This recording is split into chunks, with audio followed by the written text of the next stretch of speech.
de la KSTV ñuy amaat mbégte bu baax rek di dellu si waat ak yéen ci seen émission Le Citoyen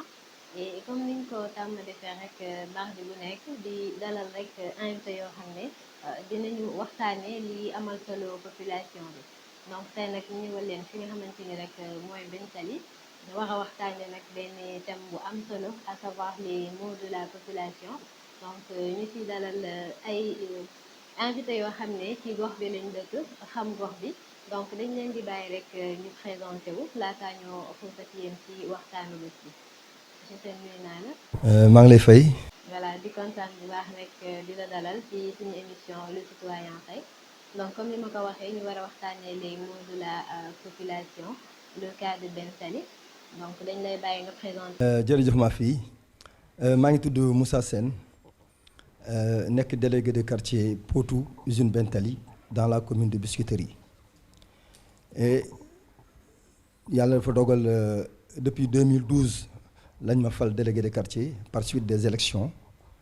ndax yàlla dafa dogal on était 3 candidats alors mais la population a porté sa confiance ci man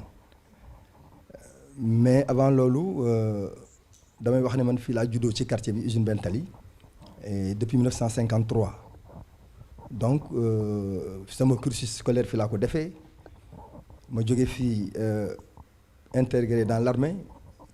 dem à la gendarmerie nekk sous-officier supérieur de la gendarmerie actuellement en retraite et yooyu nag bokk na ci li tax population bi am confiance ci man ba jox ma quartier bi et mu nekk tâche bu doy waar tâche bu difficile mais pour man sacerdoce la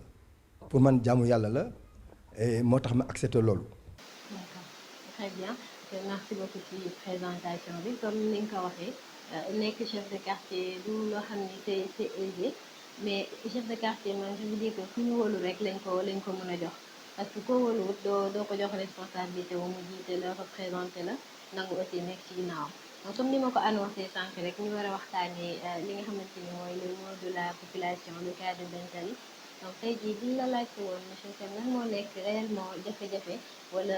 moo yi nga xamante ni mu ngi fii nii ci biir Bentali selon yow lan lay doon. waaw comme presque tous les quartiers hein, parce que suñuy feebar dafa bari te yëpp mi ngi porté wu ci la sécurité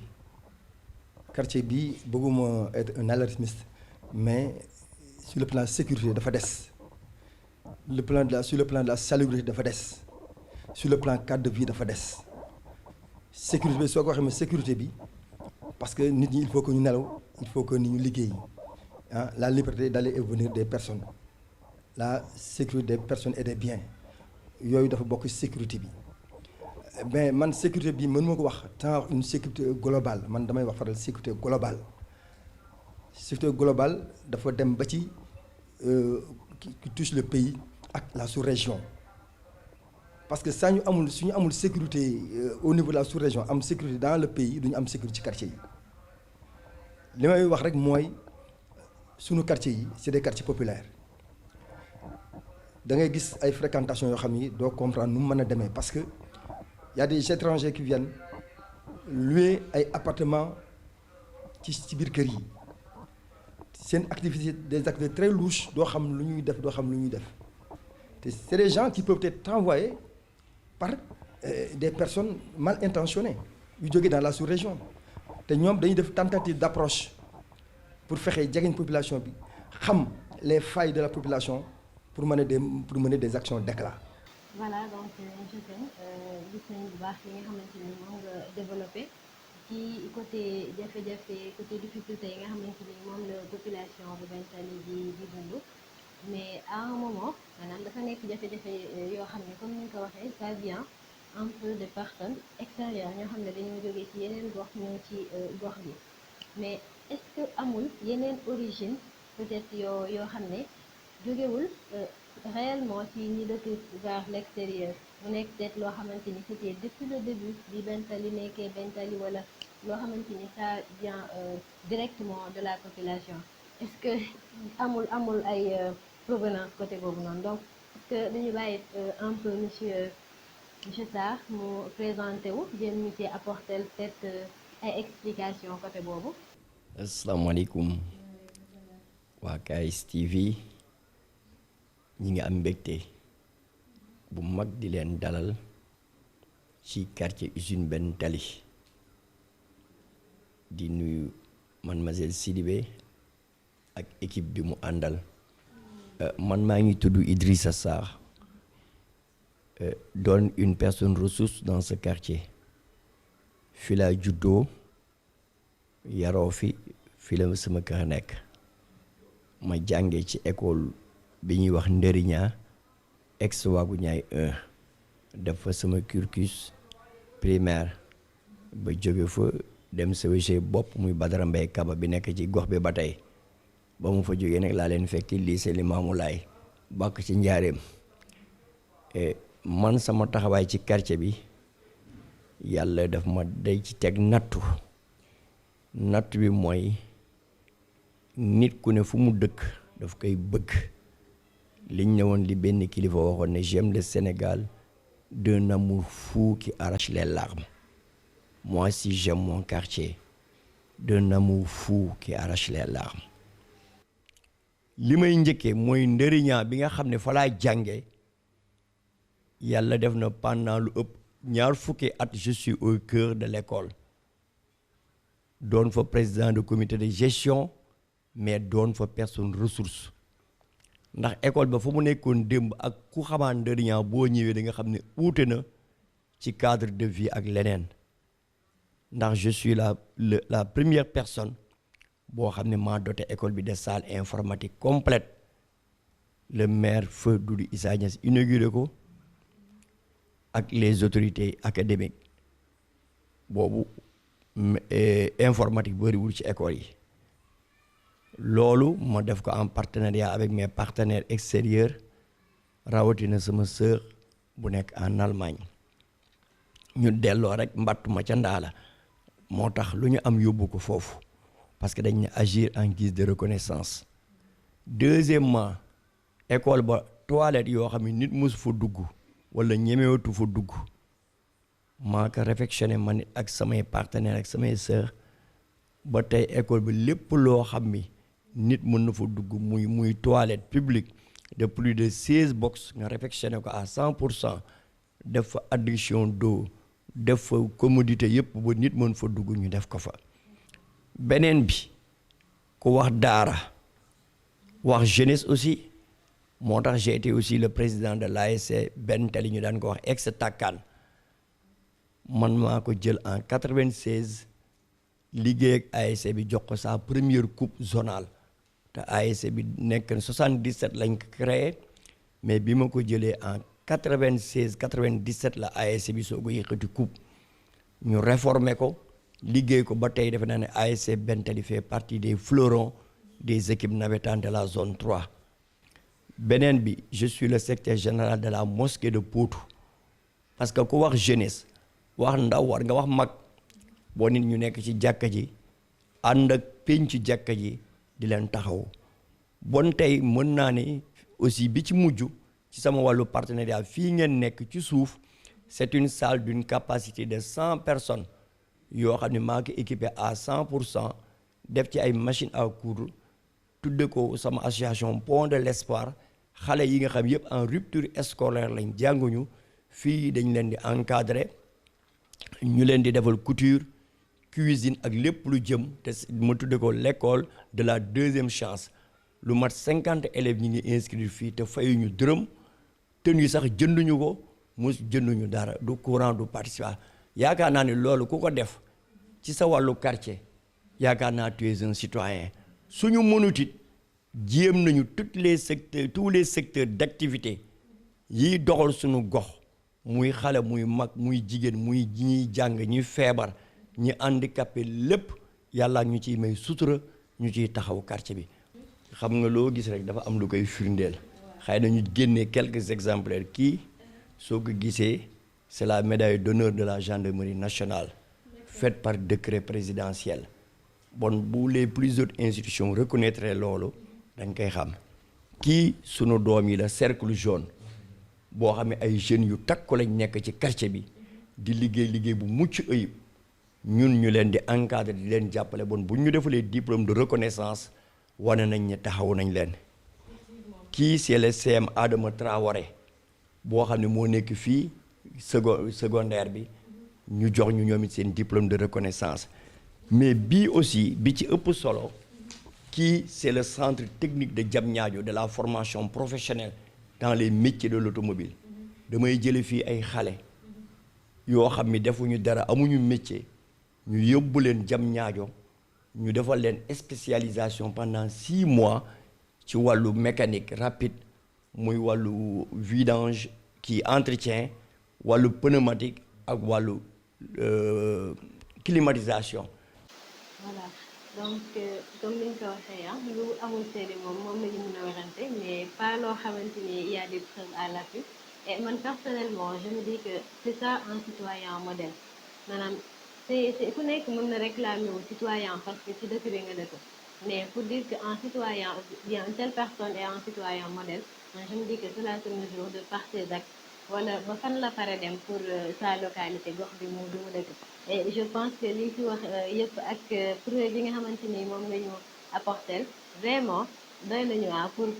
woowee la un citoyen modèle waaw vraiment donc tout à l'heure monsieur Sène dafa doon wax lu am solo par rapport ak jafe-jafe yi nga xamante ni moom la population di dund et wax nga aussi benn côté boo xamante ni appui la à la gendarmerie mais est-ce que en retour ñu ngi def le nécessaire wala le maximum comme action pour apporter seen touche ci li nga xamante ni moom mooy la sécurité. Oui, action yi mëne moom bari na en direction de la gendarmerie même jusqu'au niveau procureur de la République avec mon conseil de quartier dem nañ fa pour jooy sunu naxar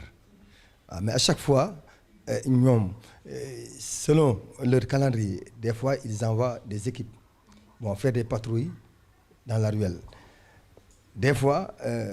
comme réponse il me dit que vraiment monsieur Sène ça c'est tous les quartiers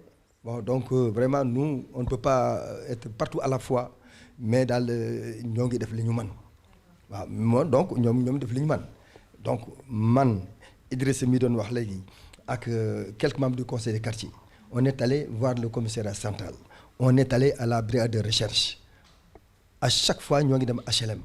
donc man je fais des fiches de renseignement pour dimbali leen ci seen liggéey pour que ñu xam les points chauds du quartier yi nga xamee ne foofu la xale regroupé wu waaw des fois j'écris au préfet au maire et à la police donc rien que pour que ce quartier bi am sécurité waaw citoyens yi mën a nelaw mën a am seen jàmm parce que sans cette sécurité là toujours les choses vont demeurer waaw loolu def nañ ko à chaque fois conseil de quartier bi à chaque fois on se réunit mais malheureusement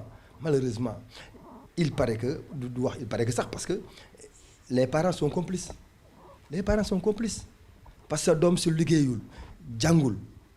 chaque fois mi ngi yow nga jox ko mburu mu ndekki nga jox ko añ mu añ solaat jean déchiré ñëw taxaw si angle bi mais kooku du am benn kii donc ces gosses là on ne peut pas compter sur eux mas naa wax ne benn kilifa mu ne ma mon cher gosses yi il faut parler avec eux ma ne ko non un drogué wala xale boo xam ne dafay soppeeku doo mën a wax ak moom ñun fi ñu yem mooy dem police def dénonciation bind fiche de renseignement jox leen foofu la suñu capacité yem. Très bien donc je me dis que c'est déjà quelque chose parce que lu aboutir rek c'est parce que dafa am un début et vu effort yi nga xamante ni mën ngeen di fournir yëpp pour permettre à la population wala pour maanaam ñi nga xamante ni ñoom ñoo leen war a jàppale vers cette sécurité là yéen a ngi ciy dox je me dis que te dafa mën a jël temps wala mu xaw a yàgg mais vu que yéen a ngi ci et que c'est pour la sécurité de tout le monde je pense que mën na am solution. Maintenant parlant de solution monsieur Sarr lan nga xalaat ni moom mooy solution wala action wala activité yoo xam ne daal war ngeen ko mën a mettre en place wala solution yoo xam ne gis ngeen ni moom ngeen war a def pour que face bi nga xamante ni moom ngeen bëgg a gis ci benn tali ngeen mën koo am. Merci beaucoup je pense que on ne se focalise pas ci uniquement sax ci wàllu la jeunesse bi nga xam ne du ma ne damay wax ni dañu xaw a jéggi yoon parce que peut-être côté insécurité là mais il y a d'autres facteurs qui yoo xam ni tamit dañuy indi insécurité ci quartier parce que quartier d'abord Ben Tally sa situation géographique est devenue explosive. Il y a une surpopulation parce que c'est la première fois dans un quartier que tu vois un immeuble de 5 étages yoo xam ni am na ci biir Ben Tally. Cela veut dire que tout est location. Donc dans une maison tu peux te retrouver minimum 100 personnes à 150 personnes. Je pense qu'il y a des normes d'habitat au kilomètre carré. Mais on sait que déjà su fekkee ne la commune de Biscuiterie léegi dépassé na 80 000 à 100 000 personnes dans la commune de Biscuiterie et il y a une forte concentration de dafa bëri da nga yëg ni ku bëgg néeg rek danaan maa ngi dem Ben Tally parce que ils disent que les SICAP ku jóge les rideaux ñiy wàcc ñëpp booy xool de façon très nette bu ñuy ut si wàcc dëkk ba di ñëw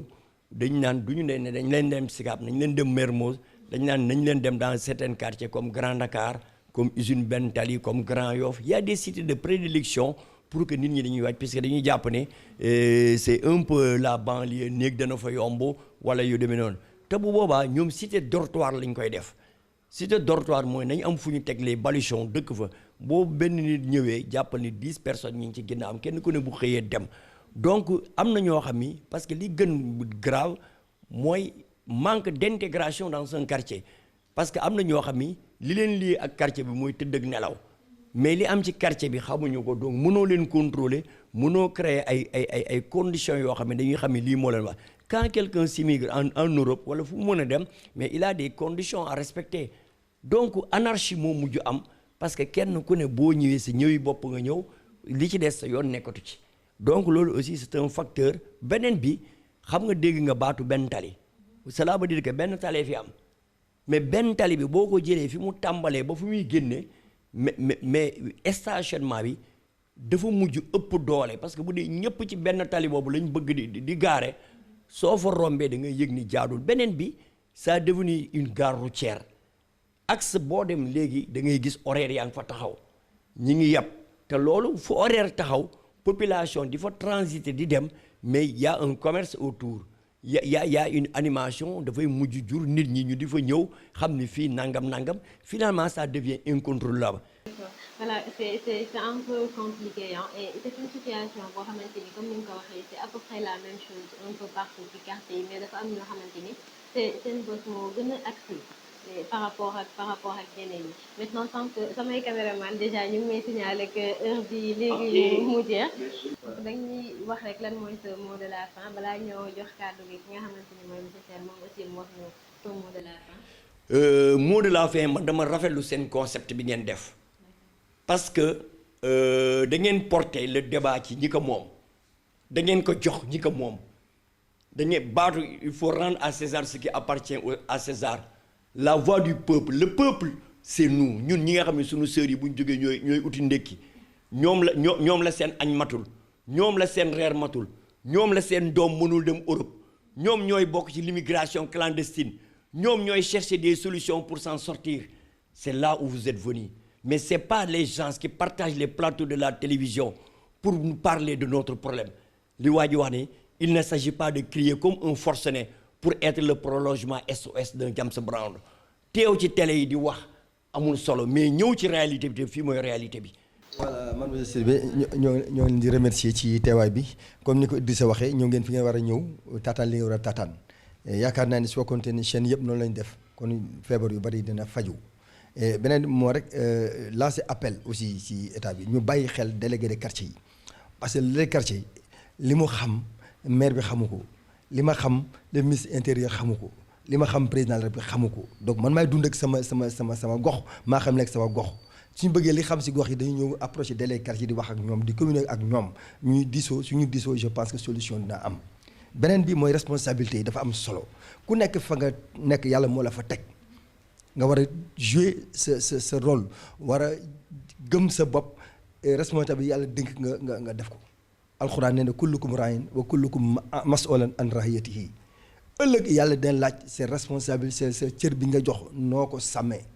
di gërëm Idrissa di ko yàlla guddal fanam parce que mooy dañuy faral di ko tooñ na ko yaay porte-parole délégué parce que kàddoom macha allah rafet na te sell na te set na. Voilà donc chers internautes de la KS TV ñu lañ leen indiloon tey ci seen émission Le Citoyen ci première partie bi et comme ni ma leen ko waxee au début ñu ngi woon leen fi nga xamante ni moom mooy usine Bentali doon waxtaanee rek les maux de la population maanaam li nga xamante ni moo nekk jafe-jafe population bi ñu si doon dalal monsieur Sarr ak monsieur Sène nekk délégué de quartier donc gis ngeen ni ñu waxtaan bi demee mu nekk nag thème boo xam ne mënuñ cee wax rek benn yoon paxeti parce que y a tellement de choses à dire et y a tellement de personnes intéressantes yu nekk ci biir gox bi yoo xam ne mën nañ la wax réellement lan mooy jafe-jafe bi nan lañ dundee ak lan mooy rek solution yi pour mën a changer situation bi déjà ñu ngi ci mais am na ñeneen kanam ñoo xamante ni ñu ngi ci même démarche que ñoom comme ni ñu ko doon cité dans le débat donc dañ koy yemale fii rek ba une très prochaine fois ñu ñëwaat ak yéen gën a yaatal ñaan yàlla rek bu ñuy ñëwaat moo gën a soppeeku yeneen solution am ci ba ñu fi ñëwee woon maanaam ñu fekk ci leneen di leen remercier bu baax ci participation bi disponibilité bi ak importance su débat bi donc dañuy ñëw ak yéen tout à l'heure chantant de la KS TV ci la deuxième partie qui concerne l'avis de la population donc à tout à l'heure. donc dañuy dugg tuuti rek ci biir koñ bi laajte ñi nga xamante ni ñoom ñooy waa koñ bi ñoom nan la ñu gisee situation bi waa Bentali di dund sëñ bi na nga def. ñu ngi sant bu baax. voilà donc bëggoon a am sa xalaat rek ci li nga xamante ni moom mooy les maux de la société maanaam jafe-jafe yi nga xamante ni moom la population bu Bentali di dund. waaw il faut nag xëy na peut-être xëy na un peu ñu def la part des choses rek su ñu waxee les maux de la société nañu comprendre que ni mots yooyu mooy comme loo xam ni mën na fi nekk ay gàllankoor mais pas ay xëy na ay kàllaama yu ñuy génne. waaw ba nit ñi dañ ko jëkk a comprendre noonu daal que nit fii nekk na gox boo xam ni dëgg-dëgg ay ñu fi yàgg dëkk nekk benn ñoo fi nekk bon su fekkee tamit am na ay jafe-jafe tamit toujours ñi ngi jéem a sol seen daal di dox di def lu nekk ay jéego pour que tamit yooyu yëpp ñu am nu ñu ko éradiquer daal nu mu fi deñee waaw. dëgg la nag comme partout rek du kenn koo xam ni moo am li ko neex ca fa mu nekk mais fii am na xëy na loo xam ni dana fi nekk ay gàllankoor rek maanaam ay guddee tëdd yu fiy am ak maanaam ay coow guddee yooyu yëpp mais toujours tamit am na ñoo xam ni man mii de dëgg-dëgg faa ma génnee ku ma fekk tamit muy def naka sul noonu tamit muy wax ak wala muy bëre ci mbedd meeg wala muy saaga ak su ma nee ko aca bàyyi lii tamit da koy bàyyi loolu lu ma xale yi jox cër la bu tamit ma sant ci yàlla bu baax a baax a baax. voilà ñun ñi nga xam ne ñoo sañ ci Bentali daal amuñu benn difficulté ak suñuy dëkkandoo ñu ngi sant yàlla di sant julli ci yonent yàlla Muhammad sallallahu alayhi wa sallam sant suñu waajur yi nga xam ne ñooñu fi teg dem bàyyi ñu fi. ba pare nag li ñu naan mujjewuñu puso bi mu réer ndax la suñu waajur ya nekke woon rek ñun moom la ñu nekke ñoo ngi jéem a jubal di jéem a tegu ci yoonu siraatal mustaqima di ci jéem a teg suñu njaboot kon usine Bentali man wax dëgg yàlla ñun ñi nga xam ne ñoo ko sanc de amuñu problème muy ci biir koñ bi di ca koñ bee kër yi fi nekk yëpp ay kilifa la ñu woon nekk fi bàyyi fi seeni njaboot ñu nekk fi mais sans défaut xanaa kay ñu fi ñëw wàlle yaan si fi ñoo fi indi problème mbaa ñoo xamante ne nii waajur yi fekkante wuñ feek ñoom waaye ñun ñi nga xam ne suñu waajur ñoo sant Bentali ñu nekk fi ñu judd fi ba toll ni ñu toll amuñu benn difficulté wallaahi yàlla xam na ko. Bentali man moom li mu fi gën a naqari mooy insécurité bi Bentali amul sécurité instant bi Bentali soo génnee sax li ko dalee diggante 21h sax. yow sa xel dootul dal ñu xam la ñu ñàkk laa xam loo yor dañ koy këf muy jigéen muy góor muy perruque sa téléphone ba pare gains bi bari na gains bi moo ma gën a naqari xale yi nga xamante ne 9 ans 10 ans jëm kaw ñoom ñooy gains école bi dootoo fi ñëmatee romb sa doom sax dootoo wóolu pour mu jàng ci école bi parce que li ñuy gis yow moom ngay ragal da nga naan est-ce que sama doom bu fi nekkee du mel ni comme doo bëgg a wax daal mais li fi nekk daal metti na ba pare boo génnee koñ bi xat-xat boo xamante ne oto yu yàqu yi fu waay neex teg lu leen neex man daal affaire bi man loolu moo ma gën a nekk ci Bentali ma doon ñaan daal ku fi koo xamante ne yàlla moom la jox sa wërsëg nga teg fi yooyu yëpp nga jële ko fi man daal loolu laay ñaan. Voilà, chers internautes de la KSTV donc lii lañ leen indiloon tey ci seen émission Le Citoyen et comme niñ leen ko waxee woon au début rek ñu ñëwal leen fi nga xamante ni moom mooy Bentali doon dalal nag ñi xamante ni ci quartier bi lañ dëkk à savoir le délégué de quartier ak notable quartier bi nga xamante ni depuis tout le temps ñu ngi biir Bentali di def rek li nga xamante ni mooy jëmale population bi kanam donc tey ñu doon waxtaanee les maux de la population et gis ngeen débat bi ni mu demee c'est un débat très large parce qu'il y a tellement de choses à dire que mu nekk Bentali que mu nekk beneen quartier bu ci nekk rek am nga say réalité say jafe-jafe ak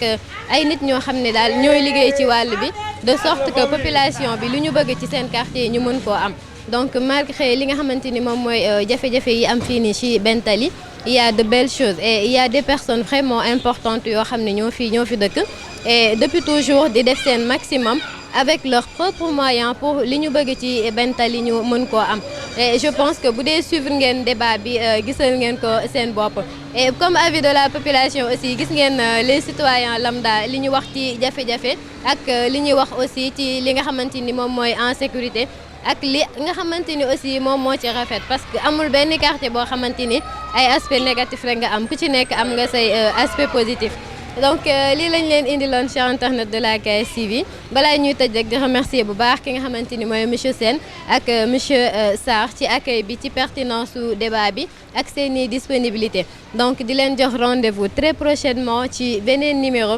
yeneen invité ci yeneen thème donc d'ici là portez-vous bien et soyons de très bons citoyens à très bientôt merci beaucoup